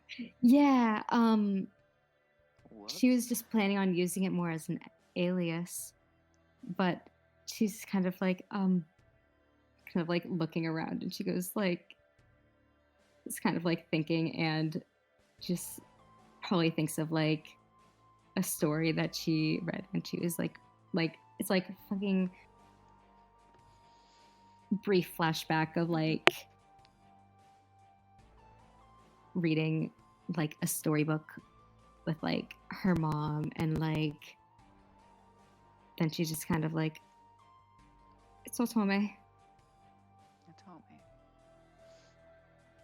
Like she nods. She kind of she grasps your hand in hers. And I don't know what's going on, but if I know one thing, say you're gonna do great things, Otome. And she smiles. Another tear falls down her cheek. She like immediately just starts hugging. And as you hug her, you feel. Oh, hi, dog. As you hug her, Hi. you feel her hand, her grip on yours, go limp. She is going to keep hugging her mom for like a few more minutes. Yeah. She's like just crying. At some point, you become aware of Daikoku-sen, and he is kind of standing off to the side. He's giving you your time to grieve. So you kind of he's not giving you much mind, just giving you space, kind of thing. Yeah. It takes her like a wee bit of time. But like I guess knowing that like or like being aware that he's like there, she does end up like letting go a bit earlier than she would have liked. Because she would have liked just being there for fucking hours, just grieving and like kind of maybe like fucking going ape shit, dragging like her father to be like next to her mother, so that way they could like all just kind of be together, and so that way they like all weren't like apart type deal. But she like gets off, like lets go of her mom and kind of like walks past Daikoku-ten. It's kind of like a Daikoku-ten is sitting on the porch of the next building over, the next house over, kind of thing, and he's kind of sitting. His arms are resting on his thighs, and he's kind of looking up at the sky, and you can tell he heard the conversation, and he is saddened by it as well, but it's not his place to say anything. She's not paying attention. She's just walking over to like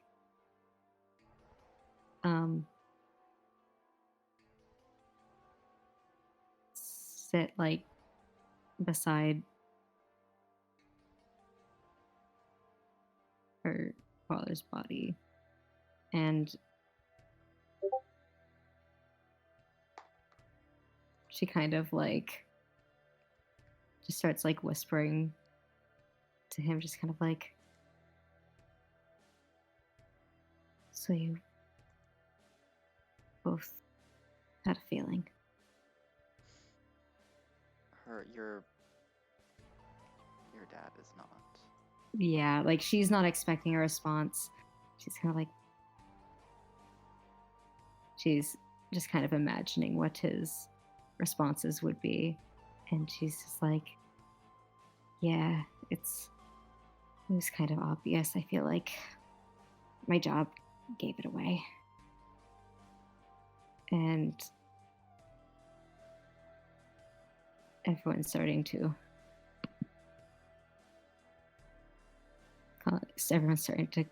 call me like me-chan or whatever. And like she probably starts crying again. She goes like, I think I'm gonna go by Otome now.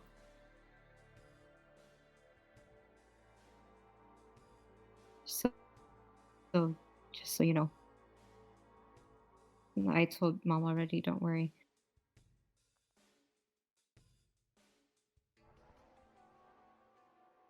And she'll just silently like cry for a little bit, and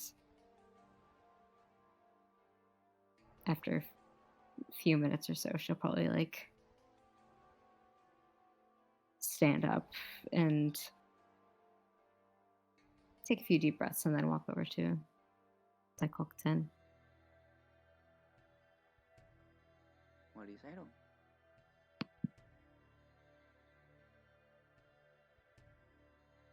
She doesn't say anything. She just waits for him.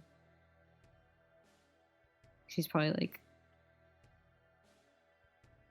as she's walking over, she's probably like wiping like tears from her face. And then when she stands before him, like she's hands at her side, very like proper.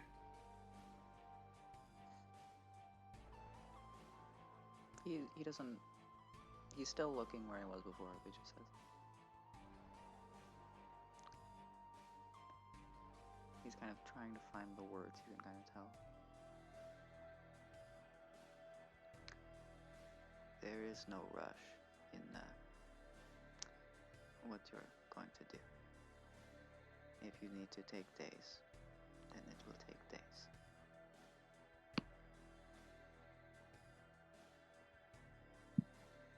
I know it'll take days. No, I'm saying you don't need to No, rush the grieving process. Oh, I know. I was talking about the grieving process. Oh.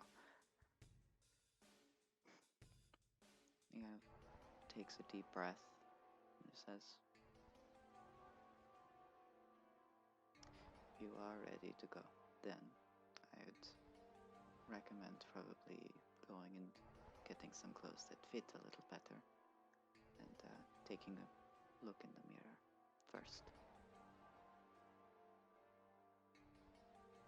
Grab any belongings you think you might need, especially if you had anything you had for self-defense would be useful. She like carefully nods her head, maybe like kind of like holds her like she probably like crosses her arms over her chest. It's kind of like, I don't know what, I haven't taken like a full look at myself.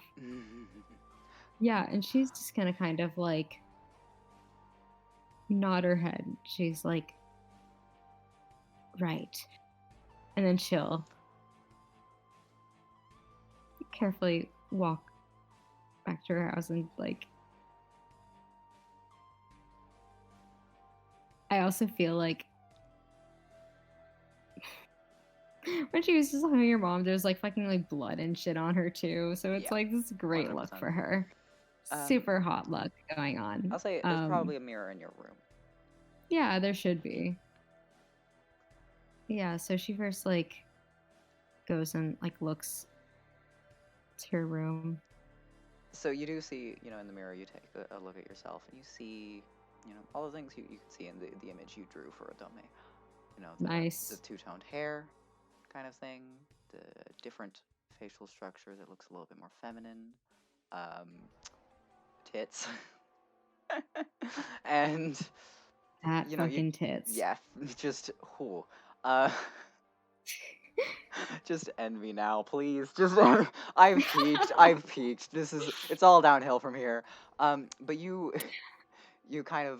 paying attention to that first. It's the first thing that strikes you, and you're looking in the mirror, and for the first time in a very long time, you genuinely like what's looking back at you. And it's, in all of the crap that has happened today, it is just the tiniest little bit of happiness. Yeah, she's just kind of like looking in the mirror. Yeah. I feel like if there are any like windows that are kind of open, she will like she'll make sure like the blinds are up and everything. She's like, I'm taking this all in for a second. She's like, I'm just going to not think about my parents that just died and how traumatic that whole experience was. Takes off shirt just to like look at herself in the mirror, just kind of like, what the fuck? At that point is when you'd likely notice the white lines, that are sprawling across her arms. You see, in the mirror, it looks just like tattoos. When you actually go and inspect it on your hand, they aren't just tattoos, because just ever so slightly they protrude from the skin.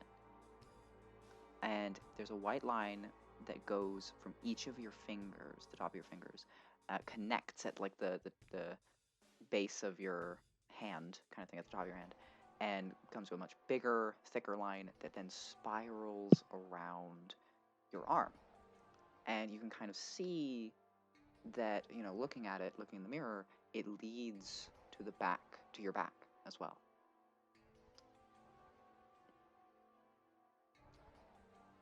the the lines, they look kind of like, to the mirror kind of thing. When you're just looking at them, they look like, just standard tattoos kind of thing. But as I said, they do Okay. protrude from the skin just a little. She's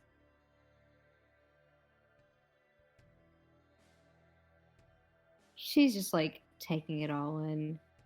And, like she kind of looks.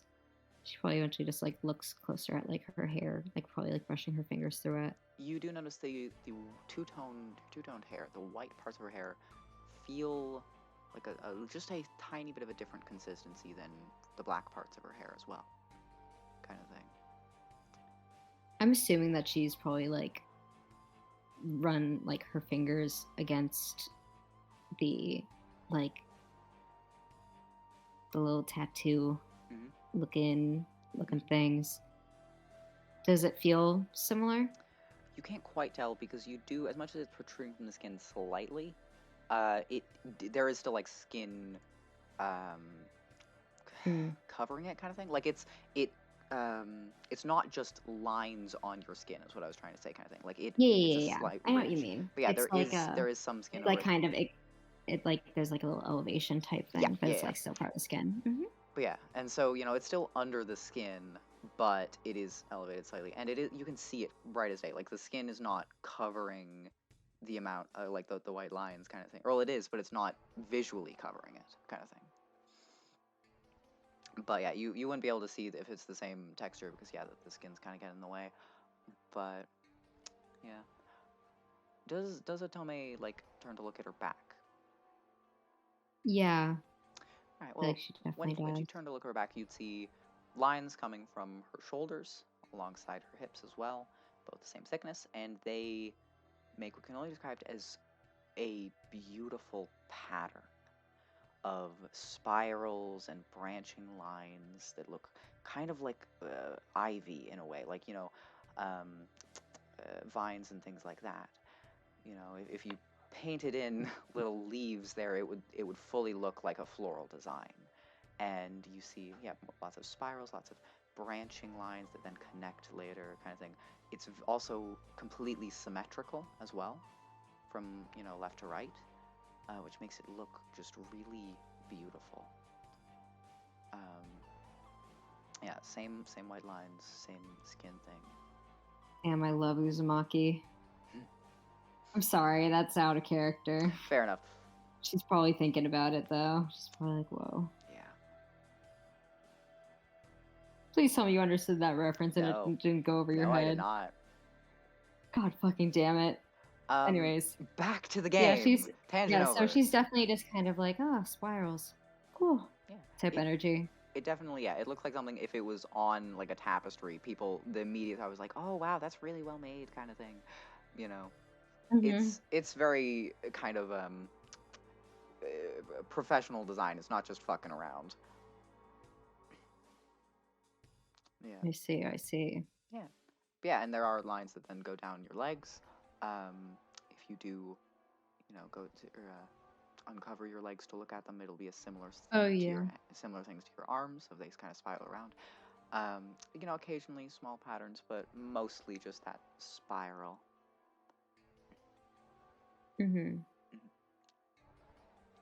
It's very difficult to actually track where the lines end, aside from like the end of your fingertips, the end of your toes, kind of thing. Like the pattern is you're kind of trying to trace it and it branches off in so many different places. It's very, very difficult to see where the lines end if it wasn't for the fact that they ended, you could see on your fingers, kind of thing.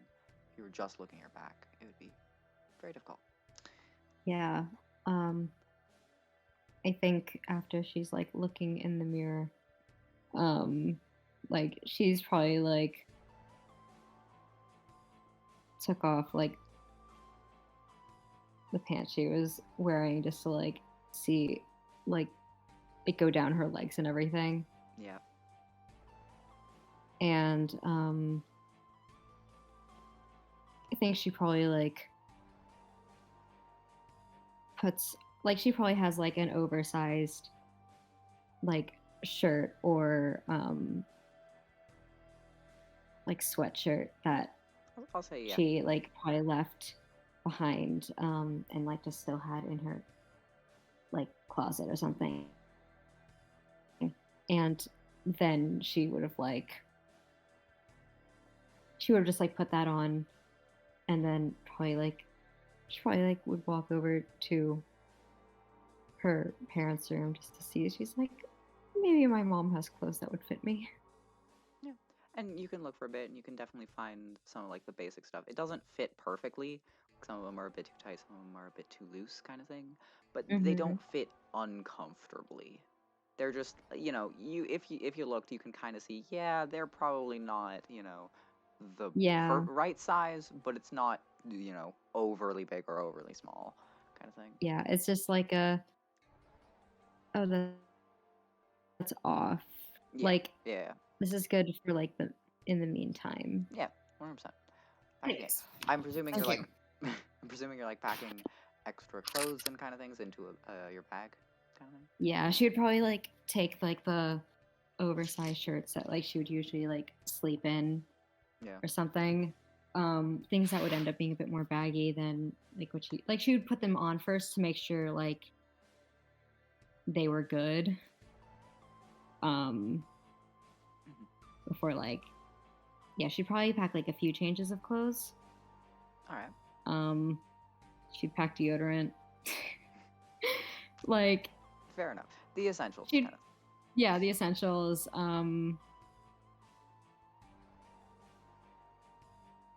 Yeah, like she'd probably get like a backpack with like all the shit.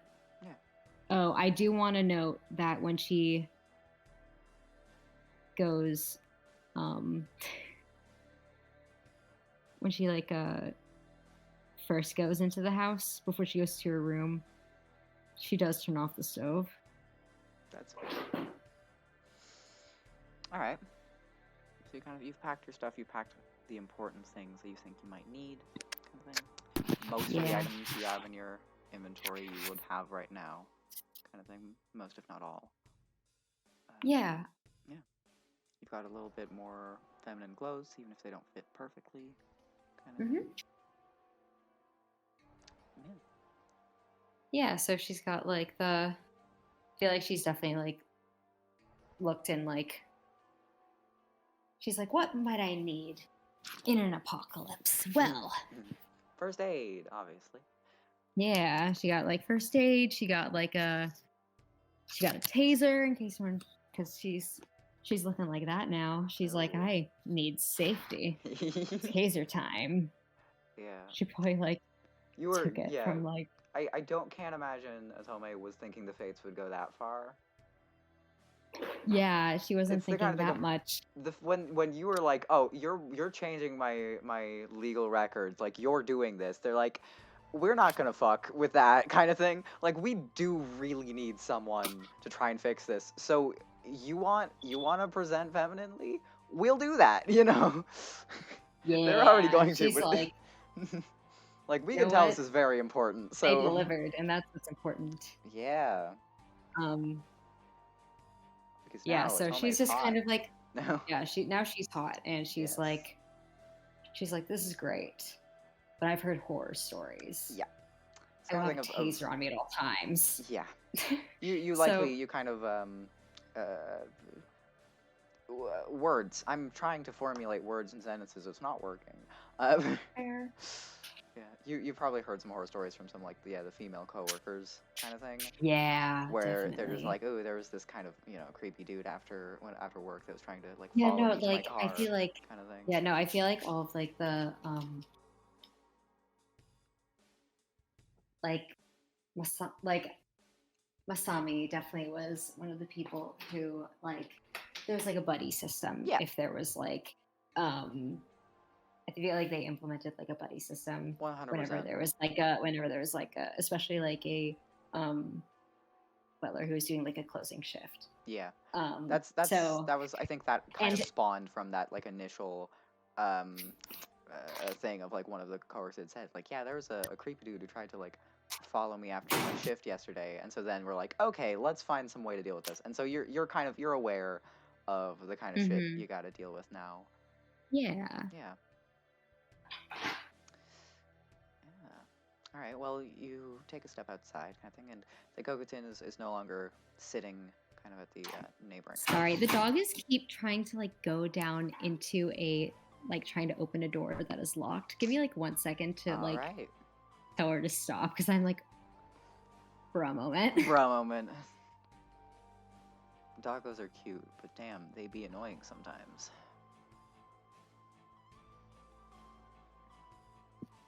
Do you ever just Hello. bribe dogs with treats to like, please just chill out on the couch? You were literally sleeping on my lap earlier for like Aw. 2 hours. I don't My have a leg fell dog. asleep. Like, I don't have a dog, so I cannot relate, but oh yeah. man. Because Yeah, when sorry you about have a that. cat, bribery doesn't work. Bribery just makes them come at you harder. You I'm give just them the like treat and they're hoping that like, she. you give them a I'm treat, you give hoping them two she. treats, and they look to you and he's like, that's it?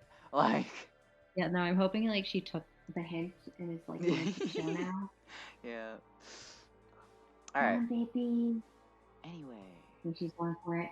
Yes. Yes. Thank God. Okay, Beautiful. great. Okay, so you step out. Continue. Daikokutin is no longer sitting at the neighboring house. He's kind of gotten up and is currently polishing his sword while he waits. Kind of thing. He is yet to notice you. Me assuming Otome does not have a sword No, Otome does not have at a this sword. point. Not yet. Not yet. She's going to be like, probably gonna like, eyes get a bit wider, and she's like, oh, Ah, what name should I use? Just curious. Otome. Atome. All right. Ah, Atome. Do you have all the things you should need? And he kind of sheathes his sword again. She kind of like blinks at like little, just the sword going back into the sheath, and she's like, yes, should be everything. All right. Well, if we are ready to go, I think the first place we should probably head would be. And he kind of scratches his chin. Well, I haven't. This hasn't been going on for very long, but if I had to make an educated guess, some people, the majority of people that survived would likely be in one of the most populated areas because more people are likely to survive, kind of thing. So I'm not too familiar with modern Tokyo. Is there somewhere nearby that would have a lot of people near in it in day to day? She's like, Shibuya is probably the closest. Kind of snaps his fingers. Shibuya it is then. Um, so we should head off to there. And on the way, I can hopefully teach you some things you'll find useful in this apocalypse. I can't say I know much about the circumstances myself, considering it's relatively recent, and I wasn't exactly involved in the starting of the whole thing. But I can say I've dealt with my fair share of demons. So if Right. if they're wandering around, I can teach you the gist of how to deal with them in one way or another. She quickly like nods her head and like a yes, please. All right. Well then, let's get going. And he begins to head off in the wrong direction. And she's just kind of like, I feel like she would try to like, is there like, what fucking shrines? Are there any shrines in Shibuya? There is I a. feel like there might Ooh, be. I don't know if there's any shrines in Shibuya. There is a I'm shrine checking. like, because the only shrine I can think of is Meiji Shrine, and that's not in Shibuya. Let me look it up actually. Shrines in Shibuya.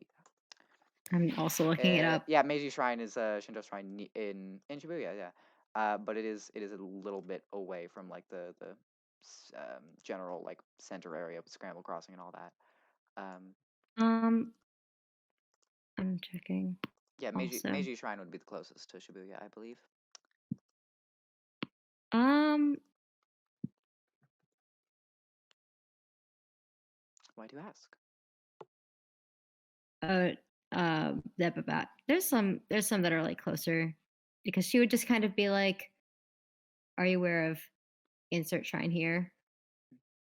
Daigo then kind of stop, turn around, and goes, I believe so, yes. It's been a She's like, while. "We're going there. You're going the opposite direction." Oh, okay then. And he, goes off in the right direction this time. Yeah, I feel like she would try to be like, she's like, "Hmm, maybe the trains are still working." She'll like Does she try say to that out go loud? to like the. She's probably just gonna start. She might like mention me like, "I'm going to see if," or she's like, I think she probably just starts walking towards the station anyways. Hmm. Um, just as like a hopefully this works, All right. you know? Well, after a little bit of walking, you do get to a station, um, but it doesn't look like the trains are on because considering the several amount of people currently lying dead on the ground, um, Yeah, that I kind of feel like thing. she sees like the increase of like It's less than those in the streets. I can tell you that much. yeah, it's like once they get to the station, she's like, "Oh, this isn't gonna work." And then Yeah, she just kind likely of not. like it's like we're just gonna keep walking. I suppose walking will have to do it. Suppose that gives me more time to teach.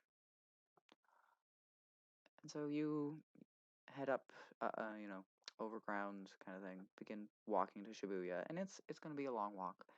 So Oh, as sorry, I'm like looking and I'm like, Meiji Shrine is straight up like in Shibuya. So she would have referred to the Meiji Shrine. mm, um, okay, you get back over ground, kind of begin walking. Daikokutin begins kind of like his first lesson. And as you kind of walk off, I'm gonna say that's where we will call it. Yeah. Yeah.